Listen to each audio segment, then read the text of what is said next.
구원은 성경이 가르치는 우리 구원에 대한 아주 중요한 근본적인 큰 원리 하나를 해설하는 중요한 본문입니다. 바로 거듭남에 대해서입니다. 예수님에 대해 신적 권위를 느끼고 찾아온 니고데모라는 한 유대인 지도자를 향해서 바로 예수님이 직접 하나님 나라에 어떻게 하면 들어갈 수 있는가를 가르치신 것입니다. 어떻게 들어갈 수 있느냐? 거듭나야 합니다. 즉 다시 태어나야 한다라는 거죠. 본문에서 설명되는 이 거듭남의 원리를 한 세 가지 정도로만 정리해 보겠습니다. 첫 번째는 반드시 하나님 나라에 들어가는 방법은 거듭남뿐이라는 겁니다. 우리 모두는 이 땅에서 이 육신을 가지고 태어나서 사는 존재입니다. 그러나 이렇게 태어난 이 상태로는 하나님 나라에 들어갈 수가 없습니다. 반드시 다시 태어나야 합니다. 그런데 이 다시 태어남은 우리 본문에서는, 우리 한글에서는 거듭남이라고, 다시 태어남이라고 그렇게 표현했지만 다르게 번역할 수도 있습니다. 원문을 따르면 3절에서 이 거듭남이라는 이 표현은 위에서라고도 그렇게 번역이 가능합니다. 하나님 나라에 들어가려면 우리는 땅에서 태어났지만 하나님 나라, 그 하늘나라에 들어가려면 하늘로부터 태어나야 한다는 겁니다. 이 두 가지 뜻을 다 취할 수 있습니다. 시간적으로는 다시 태어나는 것이고 공간적으로는 위로부터 태어나야만 그렇게 하나님 나라에 들어갈 수 있다라는 겁니다. 이는 한마디로 하나님 나라에 들어가려면 우리는 완전하게 새로운 존재로 다시 태어나지 않으면 안 된다는 겁니다. 지금 우리 상태를 좀 고쳐서 되는 문제가 아니고 뭔가 다른 일을 특별하게 많이 해서 되는 문제도 아니고 그냥 우리 존재 자체가 완전하게 새로운 존재로 바뀌어야만 한다는 걸 지금 예수님이 이 거듭남이라는 표현으로 가르치신 것입니다. 여러분, 그러면 도대체 다시 위로부터 태어나서 새로운 존재가 되는 이 거듭남은 도대체 어떻게 이루어진다는 걸까요? 대체 어떤 태어남을 말하는 걸까요? 바로 이것이 거듭남에 대해서 두 번째로 중요한 부분인데, 거듭남은 육체적인 측면이 아니라 영적인 측면에서의 새로워짐을 말하는 것입니다. 예수님이 하나님 나라에 들어가기 위해서는 거듭나야 한다고 하니 니고데모는 4절에서 실제로 이 육체가 다시 그냥 태어나야 되는 줄 알았습니다. 어머니 뱃속에서 우리가 태어난 것처럼 그 태어남을 다시 해야 되는 줄 알았습니다. 그래서 뭐라고 했냐면, 그럼 엄마 뱃속에 다시 들어갔다 나와야 됩니까? 라고 이렇게 이제 물었던 거죠. 그러나 5절에서 예수님이 밝히듯 하나님 나라에 들어가기 위한 그 거듭남이라는 건 육체적인 측면을 얘기하는 게 아니라 바로 물과 성령으로 나는 영적인 측면을 얘기하는 거다라고 그렇게 예수님이 가르치십니다. 우리말에서는 물과 성령이라고 해서 두 가지로 그렇게 그리고를 써서 물과 성령 이렇게 해서 두 가지로 보이는데, 헬라어 본문에서는 그리고라는 말은 즉, 곧 이렇게도 번역이 됩니다. 그러니까 두 가지를 얘기하는 게 아니라 한 가지를 두 측면으로 얘기하는 겁니다.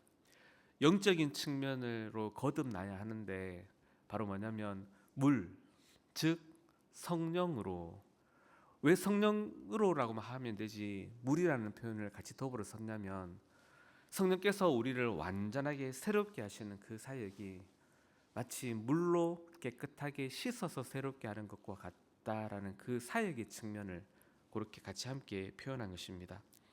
거듭남이란 실제로 육체가 새롭게 되는 것이 아니라 성령을 통해서, 성령께서 물로 씻기듯이 우리를 완전하게 새롭게 하심을 통해서 그렇게 영적으로 거듭나야 한다라는 걸 예수님께서 밝히셨습니다. 그리고 그 영적으로 그럼 거듭난다는 게 뭐냐? 바로 다름이 아니라 예수 그리스도를 구주로 영접하게 되는, 그 예수님을 내 인생의 주로 모시게 되는, 바로 내 인생 전체에 대한 전인격적인 변화를 표현합니다. 세 번째로 중요한 원리는 바로 성령에 의해 새롭게 되는 그 순간을 우리는 알 수 없다라고 예수님은 또한 가르치십니다. 7절과 8절에서 예수님은 니고데모에게 거듭남에 대해서 예수님의 말씀을 이상하게 여기지 말라고 말씀하십니다. 그러면서 성령에 의한 거듭남은 마치 바람이 불어오고 가는 것의 그 방향을 알 수 없는 것과 같다라고 하십니다. 재밌는 것이 우리 번역에서는 바람과 성령이라고 구분했는데 헬라어 원문으로 보면 두 개가 모두 프뉴마라는 단어로 같은 단어를 사용합니다. 우리가 기억해야 할 건 바로 예수님의 말씀의 이 중요 요점은 성령으로 거듭남은 영에 속한 일로서 그 거듭나는 순간을 우리는 결코 캐치해낼 수가 없다라는 겁니다. 이 세 가지 핵심을 다시 정리해 보면 사람이 하나님 나라에 들어가기 위해서는 하늘로부터 주어지는 일로서 성령의 새롭게 하심에 의해서 사람이 완전히 새로운 존재로 다시 태어나듯이 새로운 존재로 바뀌어야 한다라고 말씀하시는 겁니다. 그리고 그 바뀌어지는 영적인 변화의 그 순간은 결코 우리는 그렇게 이 순간이다라고 캐치해낼 수 없다라고 말씀하시는 거죠. 이는 하나님 나라에 들어가기 위한 거듭남이 오직 땅에 속한 사람의 일이 아니라고 선언하시는 것이기도 합니다. 거듭남은 오직 하늘에 속한 일로서 하나님에 의해서 성령님에 의해서 보이지 않는 영적인 일로서 하늘에 속한 일이라고 그렇게 가르치신 것이기도 합니다. 그럼 여기서 우리는 한 가지 좀 질문해 볼 만한 것이 있습니다. 뭐냐면 그렇다면 여기는 우리는 과연 거듭난 존재인가라는 것입니다. 예수님은 거듭나는 그 변화의 순간을 알 수 없다 그랬습니다. 그럼 여기 우리는 거듭난 성도가 맞습니까? 거듭나는 그 순간의 변화는 알 수 없지만 우리가 거듭난 존재가 맞는지는 확인할 수 있습니다. 뭐와 같냐면 마치 이것과 같습니다. 성도 여러분, 우리는 과거에 어머니 뱃속에서 태어난 사람이 맞습니까? 근데 그거 어떻게 알죠? 주민센터 가서 호적등본 떼보고 아는 겁니까? 아니면 과거에 엄마 뱃속에서 내가 처음 태어날 때 그때를 기억하고 계신 분 계십니까? 절대 아니죠. 우리는 그 경험을 했음에도 불구하고 분명히 태어났음에도 불구하고 태어난 그 순간을 느꼈기 때문에 태어난 그 순간이 기억나기 때문에 우리는 태어났어라고 말하지 않습니다. 그럼 우리는 어머니 뱃속에서 태어난 적이 있는 사람이 맞다라는 거 어떻게 압니까?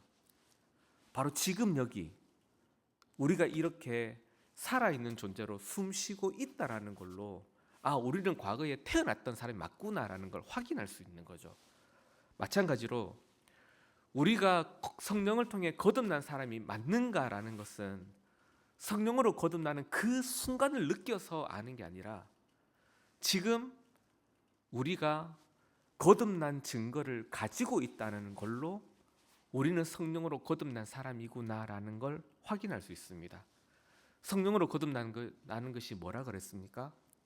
바로 우리가 영적으로 우리의 모든 생각이 바뀌어져서 이제는 예수님이 삼위 하나님이 우리 인생의 주인이라는 의식을 가지게 되어서 예수님을 나의 구주로 고백하는 것을 시작으로 우리의 모든 생각과 삶의 방향이 하나님께로 맞추어지는 변화를 말합니다. 즉 간단하게 얘기해서 내가 예수님을 구주로 믿고 있다는 이 사실이 성령으로 거듭난 증거로 가지고 있는 것입니다. 비록 거듭나는 그 순간을 어떤 신비한 느낌으로 경험하거나 이게 느껴지거나 하는 것은 아닌데 지금 내가 예수님을 믿고 있네. 성령께서 나를 거듭나게 변화시키셨구나 라고 이렇게 확인할 수 있는 것이죠. 성도 여러분, 하나님 나라에 들어가기 위한 그 거듭남을 성도된 우리는 누리고 있습니다. 어떤 다른 신비한 일이 신비한 기적이 매일매일 일어나는 것으로가 아니라 나라는 죄인된 인간이었던 내가 하나님을 전혀 몰랐던 내가, 세상 사람들이 여전히 복음을 믿지 않고 하나님을 인정하지 않는 그 시대 속에서 나는 왜 예수님을 믿는 사람이 되었지? 나는 예수님을 믿는 사람이 되었네. 나는 하나님을 아버지라 부르는 사람이 되었네. 나는 성령께서 내 안에 거하심을 믿고 있네. 왜 이렇게 되었다고요? 성령을 통해서 위로부터 다시 태어난 사람이 되었기 때문에 바로 이렇게 있게 된 것입니다. 우리 이 새벽에 하나님께서 먼저 우리를 찾아와 주셔서 나로 하여금 이렇게 다시 태어나게 하셔서 하나님 나라를 향해 갈 수 있게 만들어 주신 이 은혜에 감사하는 이 새벽이 되었으면 합니다.